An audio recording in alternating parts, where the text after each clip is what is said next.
Hola, and welcome to this weekly live. How is everybody? How is everyone? Welcome, welcome, welcome. Ladies, how are y'all? I'm doing good. Doing really good. Excited for this talk. So Yeah, we usually have you know what? Let me take care of housekeeping. So basically, for those who don't know us, my name is Angelica Casares. I am the founder and one of the co-hosts of the Latina Leadership Podcast. In addition, I also have here Edna and Andrea. Edna and Andrea, if you can just introduce yourself to the audience, please. hi, my name is Andrea Diaz. I'm a co-host for the Latina Leadership Podcast. Hi, my name is Edna Mancia, and I'm also a co host for the Latina Leadership Podcast. Awesome. So these ladies are new to this last season. You've seen them like pop in here and there, but there will be proceeding for the rest of the year. So, with that being said, a few other items that I do want to bring up is the fact that I have a goal, and I'm going to probably this Friday at some point. I am going to release the fact that I need to let go and just let the PR and the marketing do its job. But I personally want to keep inviting everybody to please, for the love of all life is good, buy the ticket. Buy the ticket. $25 is going to get you brunch at the Rustic. If you've never had brunch at the Rustic, it is worth even just for that, it's worth the price. But in inclusion to all of that, you're also going to begin. Oh, and I want to say something about that too, really quick. So, yes, we're going to have brunch that Saturday at the Rustic. The only caveat is that you have to register at the George R. Brown, where the conference is taking place. So, with that being said, the conference is taking place at the George R. Brown September 20th, $25 all day. For those who have not said, the speakers and past attendees have told us there's a lot here. Yeah, because we do it heavy in a way. We always put out a survey.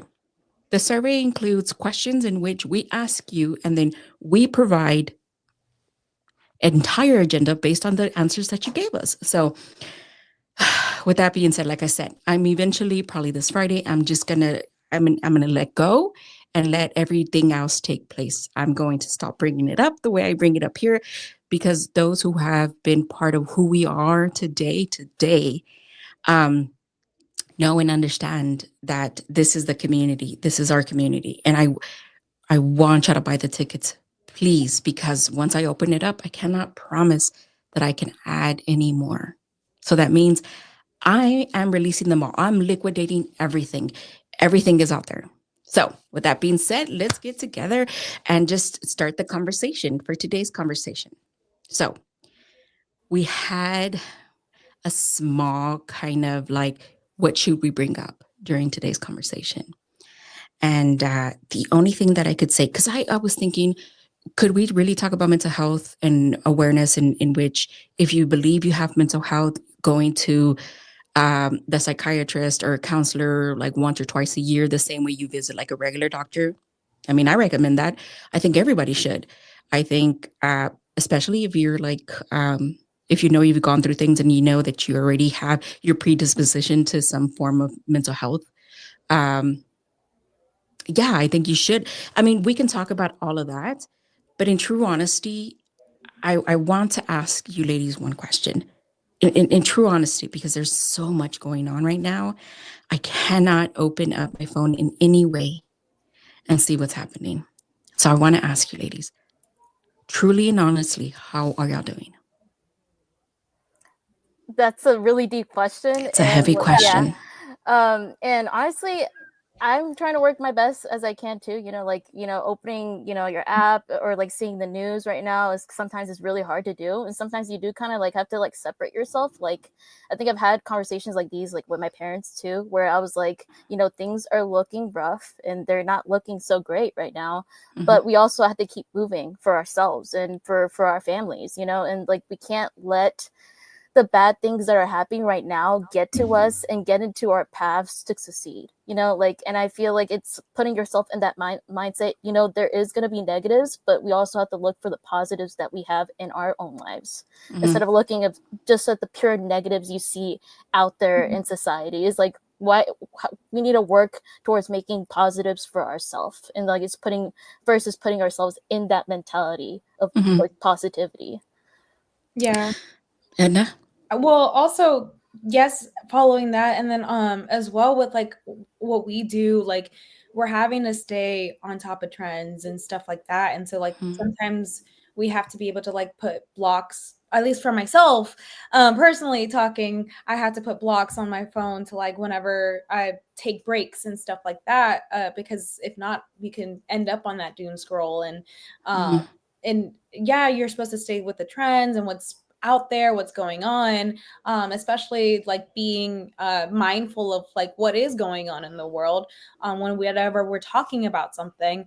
But so we're not bombarded with that negativity, because it can get to you very heavily, Mm-hmm. especially feeling like, what can I do? What things, what am I able to do? And sometimes you feel like you can't do anything at all other than hope for the best. Mm-hmm. So it's like putting things out there for yourself, like maybe you're finding something positive for yourself to do and trying to make yourself do something, because I know it can get hard. Mm-hmm. Motivate yourself, especially when you're in those low moments. Finding people to talk to as well, and who can support you, and reaching out to people helps as well, so you're not so isolated in those moments. Mm-hmm. You know, I find myself getting more frustrated than typical lately, because not even for doom scrolling. Sometimes it's just, you know, you mentioned keeping up with trends. For me, it's keeping up on top of topics and conversations. And so things that are like you can just watch one thing and then the algorithm just starts to suggest everything, right? And the things that are clearly being more watched is everything where everybody's just debating the topic.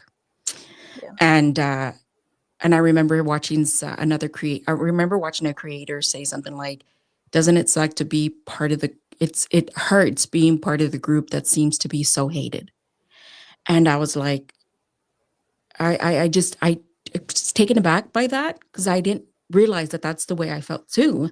Hmm. That, and I'm just frustrated. I'm so mad that I feel so idle. I feel like an idiot. Like I can't do anything. I can't do anything to help anyone. And I don't know what to do. And I find myself getting frustrated and frustrated and frustrated. And so when you mention, Andrea, like you have to keep moving, you know? Mhm. So I guess my follow up question is, how do you keep moving? Like, how do you find the motivation? Do you find yourself like you have your parents that you talk to and they've experienced a lot in their life? Do they make suggestions like on their what they've learned, Yeah, or is it something you're finding? Okay.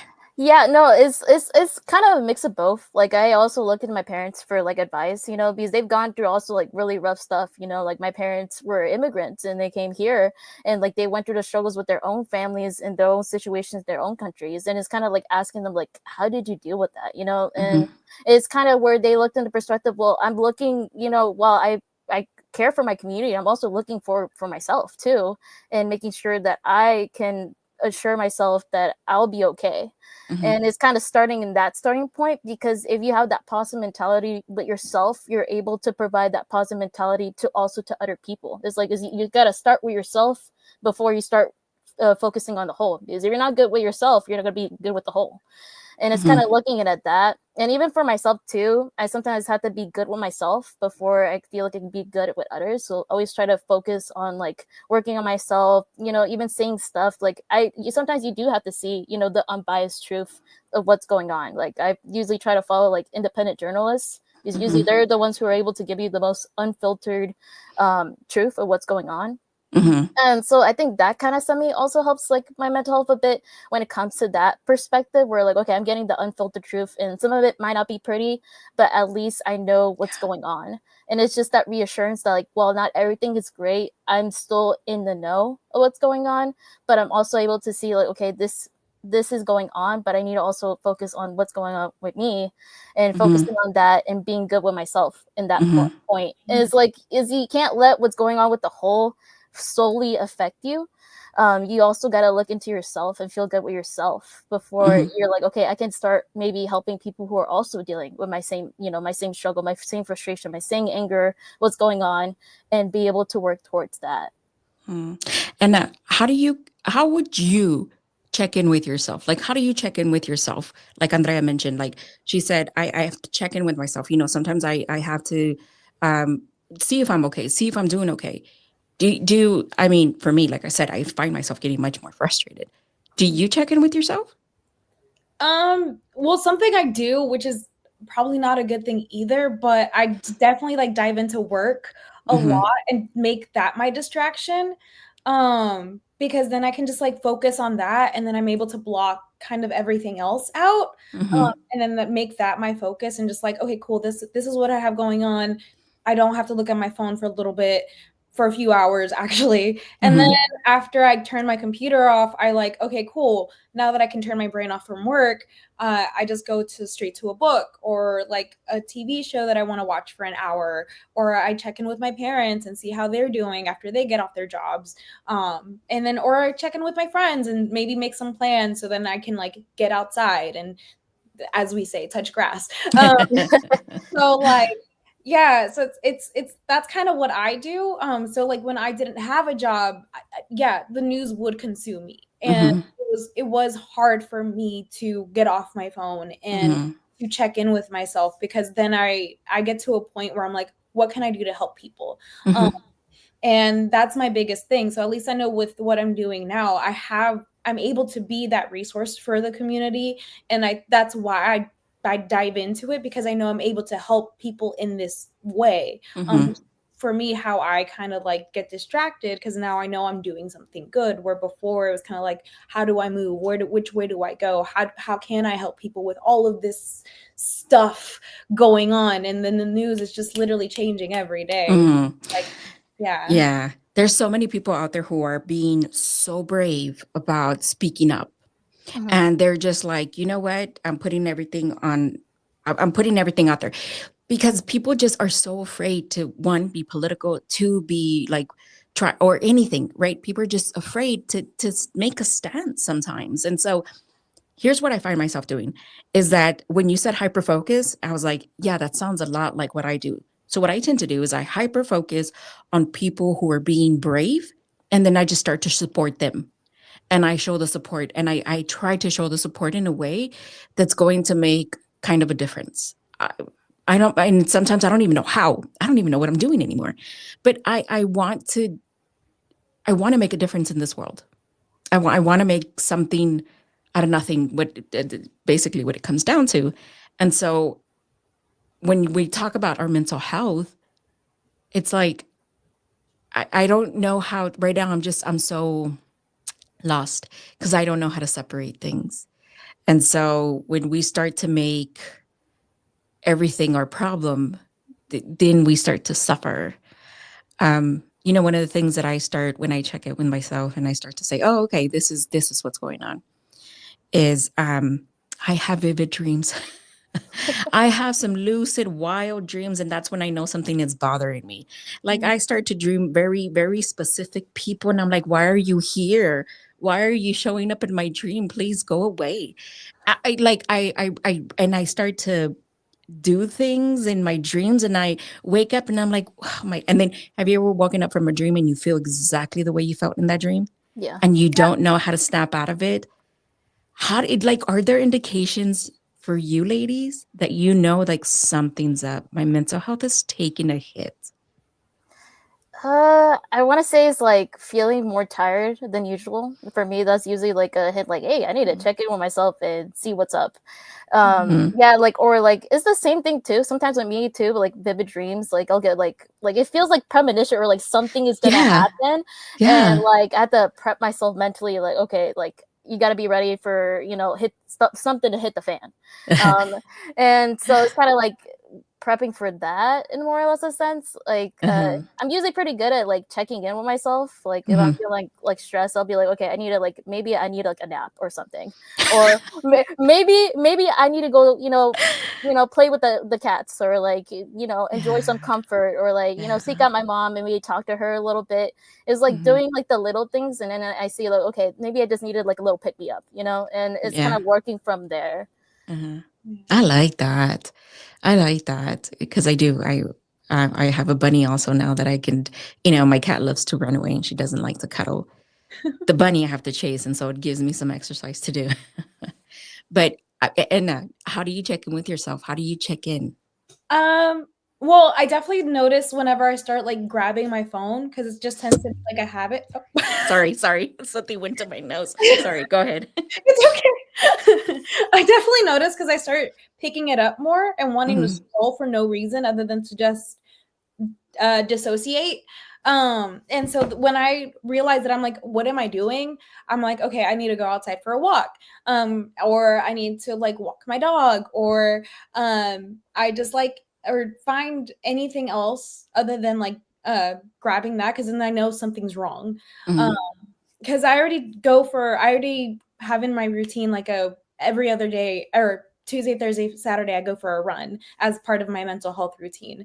Mhm. Because I know that helps me with like my brain. And so whenever I know that I'm like, if I'm not going for a run that day, then I know something's wrong for sure. So that's Mhm. kind of what I do. It's whenever I notice those things, um, I I immediately am like, okay, take a breath. Like I start to see what's real around me because I can get lost in it and Mhm. realize that that's what's in front of me isn't real. Mhm. At least what's on this tiny little thing isn't real, especially when I start Googling things for no reason. And I'm like, what am I researching? Why am I researching? Why am I actually looking up these facts that I don't need to know for no reason other than wanting to know something? Mhm. Or just, Yeah.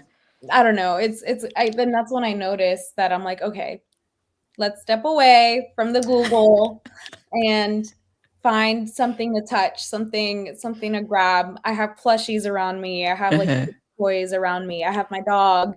And so then that's when I start, okay, Yeah. breathe, take a few breaths. And Yeah. Yeah. When I'm hypersensitive, waffles is my thing to do.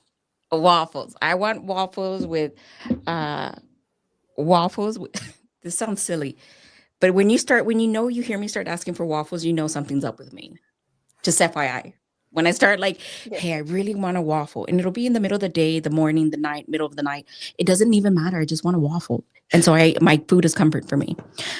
So let me dive into a little bit of mental health here because this is the topic, and I do want to touch a little bit on this. So, for those who don't know, I was clinically diagnosed with with an anxiety disorder. And then later on in life, I was actually clinically diagnosed again. You can self diagnose yourself. You can also get diagnosed by, you know what I'm saying? But some doctors would prefer just to prescribe you or like seek a counselor. And there's a lot more depth into being diagnosed with certain things. I'm one of those people who really wants to know what's going on with me. And you'll see why. So later in life, a couple of years ago, I was diagnosed with OCD. So obsession compulsive disorder. And it's not the kind of OCD that you typically think of. Mine is called pure O, pure obsession. So it sounds exactly the way it is, but it's a little bit different. And then some diagnoses like can mimic others. So you'll have bipolar disorder can mimic, high anxiety can mimic, it's schizophrenia. It can mimic so many things. And so I think sometimes we're so afraid to seek those diagnostics when we know there's something wrong. So, as I'm sharing this, I think one of the biggest things that I want to say in the advocacy world is like when something's wrong first and foremost.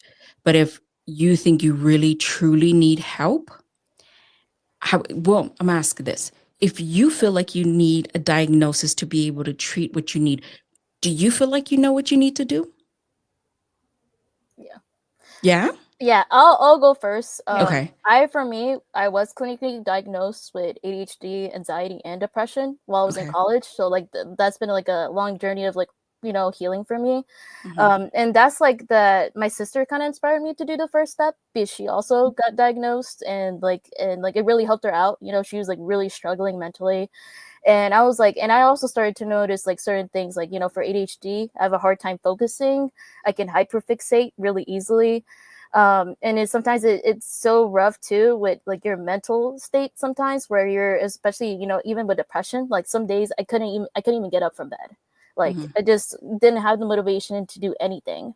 And I realized like, hey, this is a genuine problem. And I was like gearing up to like transfer to University of Houston. I was in that stage. I was transferring colleges, and I was so nervous to take that step. And I knew, like, me being nervous taking that step, that used to not be me. Like I Hmm. would just do it.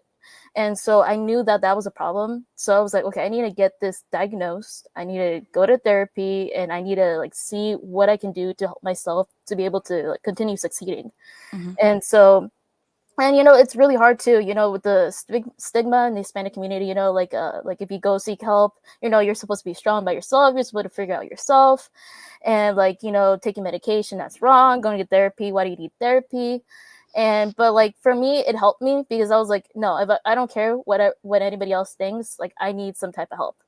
And so I took that initial step, and then that honestly really did help me. Like even during my college career, like I don't think a lot of people know, when you're diagnosed, you can also seek accommodations in college. Like for me, what I needed was like extra time for Hmm. exams. Like they give you like a for me they give me an extra hour. Sometimes Hmm. I would use it, sometimes I wouldn't, but it was just helpful to just have that reassurance. Like okay, like To know it's there. yeah, like that I can take my time if I'm struggling with like doing, like especially for some of the like I remember like a marketing research class, like you'd have to write it down, like it's like a full like short response questions, and those I took a while to like think about, and I was like, okay, I'm gonna like take my time with this answer.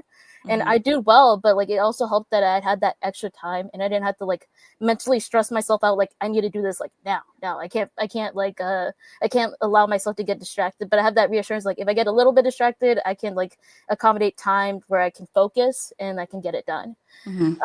But yeah, no, like I don't know. It's been a while too. Like I know my sister was the guinea pig in the family, where like she was the one where like my parents were like, I don't know what you're talking about. That doesn't exist."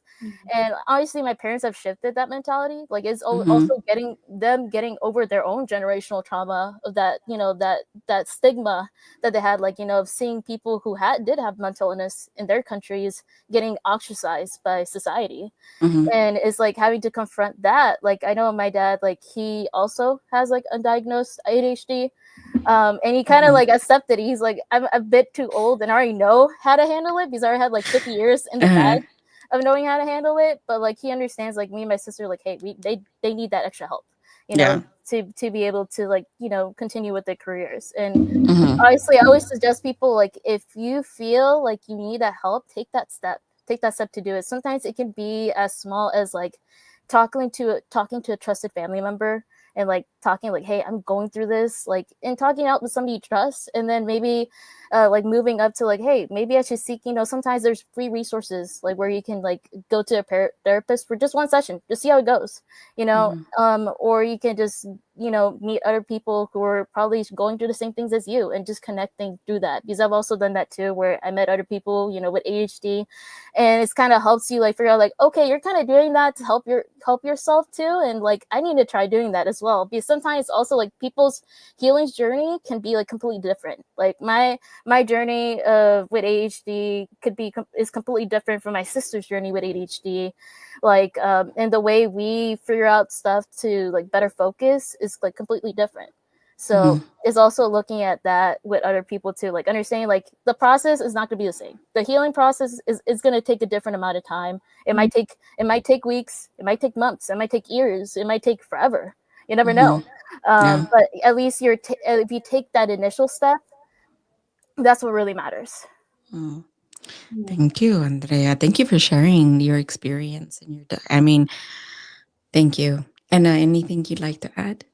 Yeah, well, I'm a big believer of getting diagnosed just so you know how to better help yourself.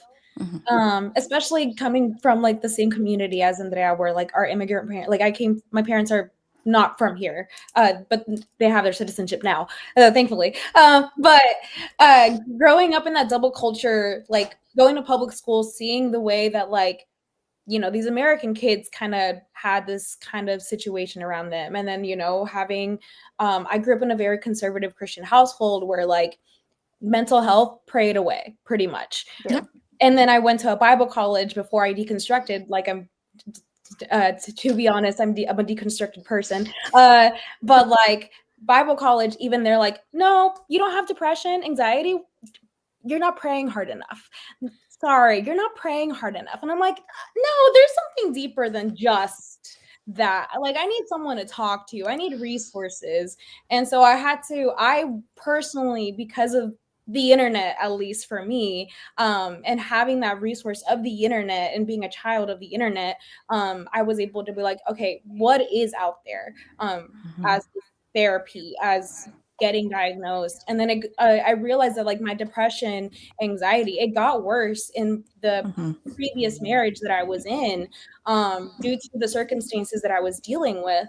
And of course, with all of that, I'm seeking help. I'm trying to push myself into these better situations. And then now, like thankfully I'm a little better, not perfect, because I'm out of that. But and then like out of that shame mentality of not having to like pray it away, essentially. Like I Mhm. believe in therapy, I believe in meds. I should be on meds, but like I can't afford it at the moment. That's a whole different topic of situation mental health wise. For like some people can't afford it. So Mhm. like I try and find other ways to do it with like the running and the other like the things that I've learned through therapy. um Mhm.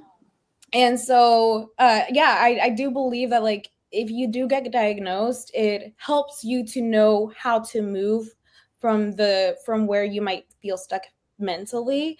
um Mhm. and then same with like my dad, with Andrea's dad, where like my dad's like, oh well, I dealt with it, I'm good. And I'm like, well, yeah, now you're calm, now that you're older. Like when Yeah. I was growing up, you weren't this wasn't you. This wasn't you. Yeah. And so it's like, but he's also able to see how much therapy has helped me, because he does remember whenever I would be stuck in my room and not leave for days. I wouldn't eat, I wouldn't leave. um, Mhm. and so now he's like, oh, I guess this is helpful for her. And I'm like, yes, Dad, yes. Yes, it is. You know what? So when I spoke about Pure O, let me show y'all something really quick because I there's an explanation to like what it is. So people know what it looks like because some people don't understand it and they think you're just they sometimes I feel like people think we're just being, um selfish or being like, you know what I mean? They Yeah. start to label you.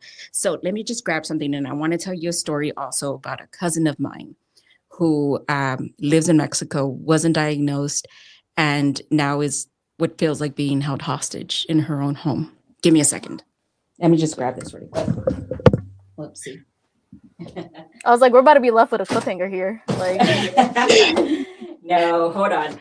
Hold on. Because I want to show y'all something, and this is what it looks like. Because I really want to document this. I want to document this because I need people to see what it looks like. I need people to see when I told y'all I have Pure Obsession, right? It's called Puro. So since we've been working on our own, I have been looking for the perfect bag, like a perfect work bag. mm, For the life of me, I cannot find one good enough, and it's never good enough. The bags that I have are never good enough, and I feel like I can't move past to the next step to do anything else because I can't find the right bag. Okay. So I started off, and this is the way it looks. And it looks, yes, is it expensive for me sometimes? Absolutely.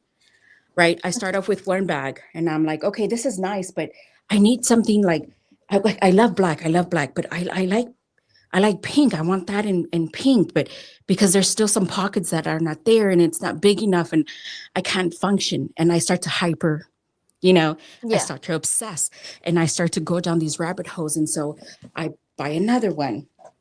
And then I swear to God, ladies, and this is not me trying to be like silly or whatever.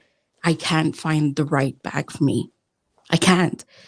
And I cannot keep moving and doing my work unless I find the right one, unless I at least try, right? So I have another bag. I have another bag.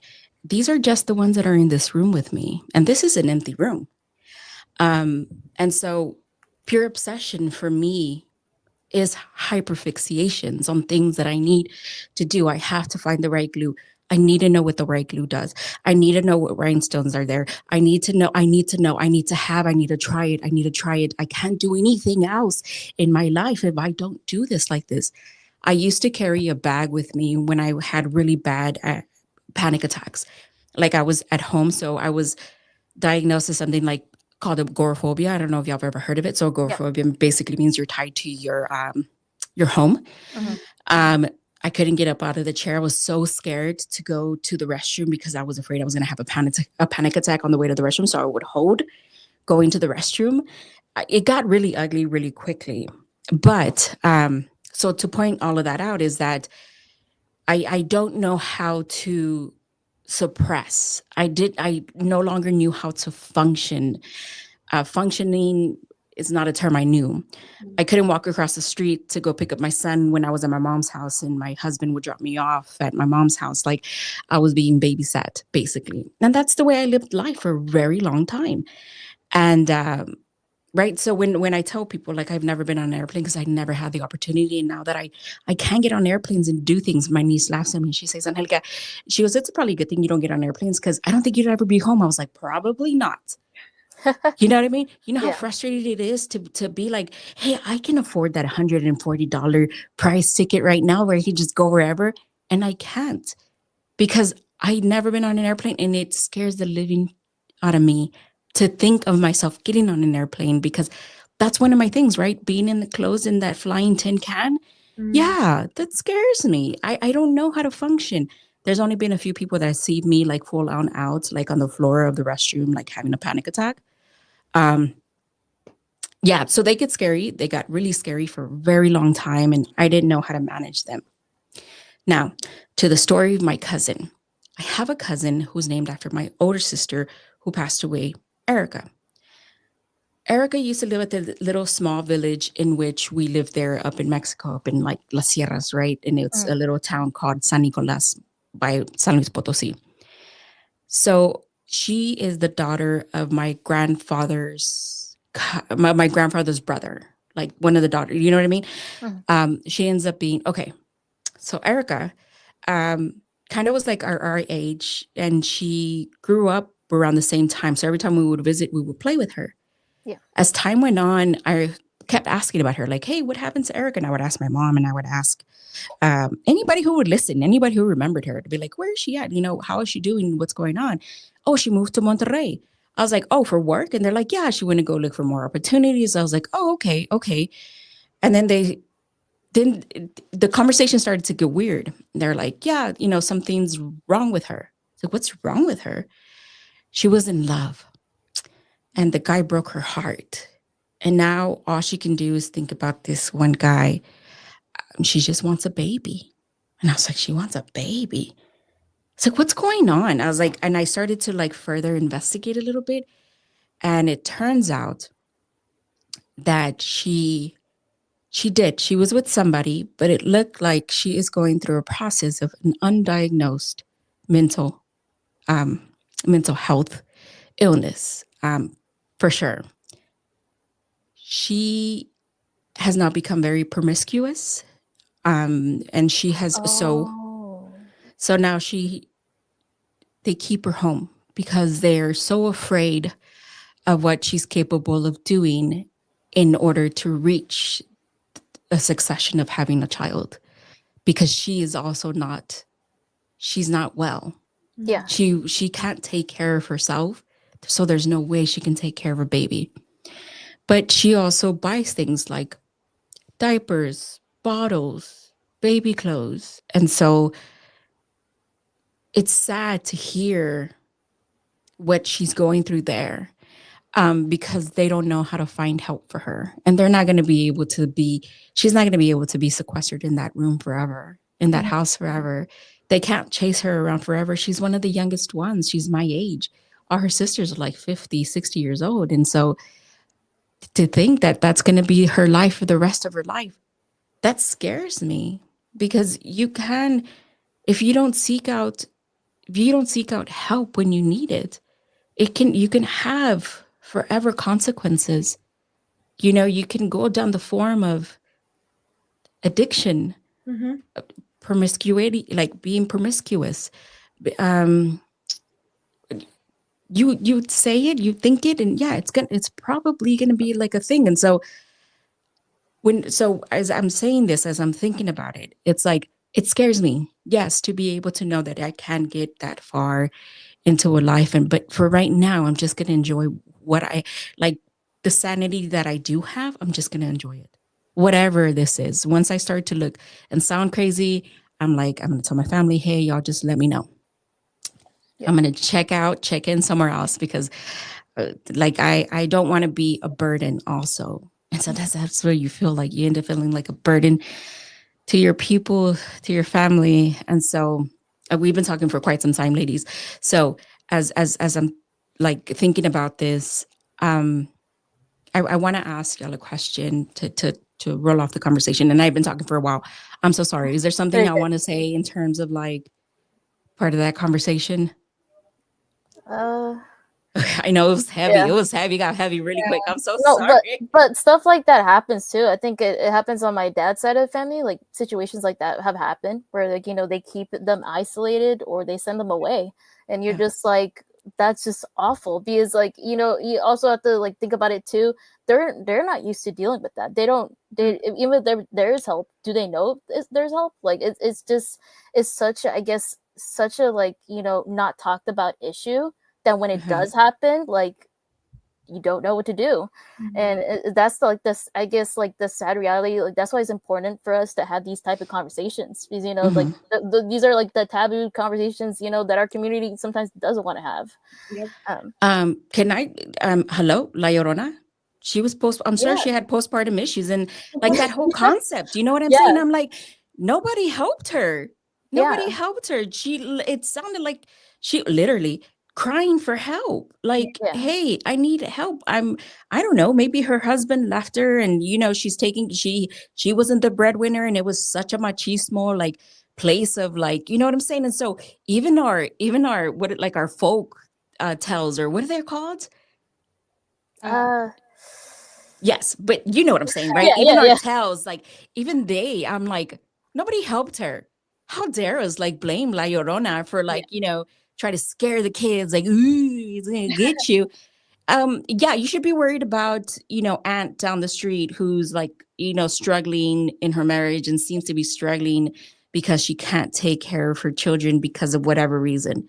Mhm. That's La Llorona. You go take care of her. Somebody ask her, please, what do you need? How can I help you? And I know we can't save everybody. No. I know that because, right, it's the theory of like you put the mask on yourself first and then you put it on the next person. You have to take care of yourself. But I think recognizing it in people and just asking them, like, hey, I haven't talked to you in a while. How are you? Something so simple. I can't tell you how many times I've been so happy to get some messages out of nowhere from people I haven't talked to in forever. I have this one friend, Chris, if you're listening. She'll send me like a message. Hola hermosa. And I'm like, oh my God, like my spirit just feels light. It just feels light when I hear it, when I see that message come across. And they're so random sometimes. Anyway, I'm going off topic. Okay. So I want to say this. If you could give advice to yourself when you were going through the struggles, what would you tell yourself? If we could go back in time and we could whisper in our ears, what would you say? that is so hard to like think about. I think like maybe like I would tell myself like there's a light at the end of the tunnel. Like this is not gonna be the end. Like Mm-hmm. there is still hope out there because I feel like at that point when I was like struggling, I felt like I could go nowhere. Like there's like that there was no point. And I like from my past self is like there was a point, you know, there was something to keep going for, you know, like and like sometimes I didn't realize that until like, you know, midway through my journey to healing. And I wish I would have like accepted like, hey, like you can keep going, like there is hope, there is light at the end of the tunnel, like keep going. And like I wish I could have told myself that, but yeah. Mm. And Same, but also, yeah, because when you're in those moments, especially when you're going through it, it feels yeah, like what's the point? Like why does it even matter? It feels like a rat race at the end of the day, but then um you're able to find purpose somewhere, especially when you have, oh, my light turned off, but especially when you have like um when you look out for those real support system friends, and you, because it's hard, especially as an adult, like Yeah. finding that community, that support group, those people that you can really, really, really rely on. Because sometimes you can't rely on family, and you have to recognize that not everybody's family blood isn't going to be there for them, and some people cut their families off. And so when you recognize the fact that, like, yes, family's blood, and yes, they're there at the beginning when you're a child, but then you recognize those toxic patterns, and if they don't want to grow out of it, and you're trying to break those generational curses, it's like, so then you become the black sheep of the family, trying to not be like everyone else, trying not to be passive and be the pleaser, because you're like, I'm not gonna be like everybody else just because you're trying to keep the peace. Like, sorry, I'm not gonna be the peacemaker just because it's gonna make everybody happy. I'm not gonna make everybody happy because I'm trying to be better. For me, at least, it's finding that support system, finding those friend groups. It took years of searching for the right people and the right circles. I can say that I have my small group of people that I trust. And my parents have come around to seeing where I was coming from as to why I cut some people off from the family. Would be my advice. Like, just, it's sometimes it's okay to make those hard decisions, especially when you know it's going to lead you to something better. And then finding purpose, because especially when you don't have a community, like, what can you do to make yourself keep going? For me, it's, I want to leave the world better than I came into it. Knowing that I'm doing something to make it better for the younger generations that are coming after me, because I'm eventually going to just not be here. And you can't take anything material with you. So it's like, I'll be happy with like a nice little happy, humble home, but as long as I know I'm leaving something behind for the people that are coming after me. And that's kind of what keeps me going, knowing that I'm doing something that I'm going to leave behind for someone else. And so just finding that purpose, finding that community, finding your circle, and then putting yourself out there. Like, the hardest part is like reaching out and building that communication, and then, you know, feeling people out, because you're going to have rejections. You're going to have people stab you in the back before you find the right people. And it's hard because you're like, but I liked you. I thought you were my friend. And then you're like, but it's okay. You learned your lesson. And as long as you're able to see it as a lesson learned, then you're able to move on to the next person. And you have a better mindset of, okay, these are the things that I'm looking for in a person. This is the personality traits. These are the things that I want to see. Are they growing themselves? Are they doing things for themselves that are bettering themselves? So that way we can all work together in that unity of being better people. So kind of, and then of course therapy, because I'm a big fan of everyone should go to therapy, even if you don't think you should. Yeah. I believe that too.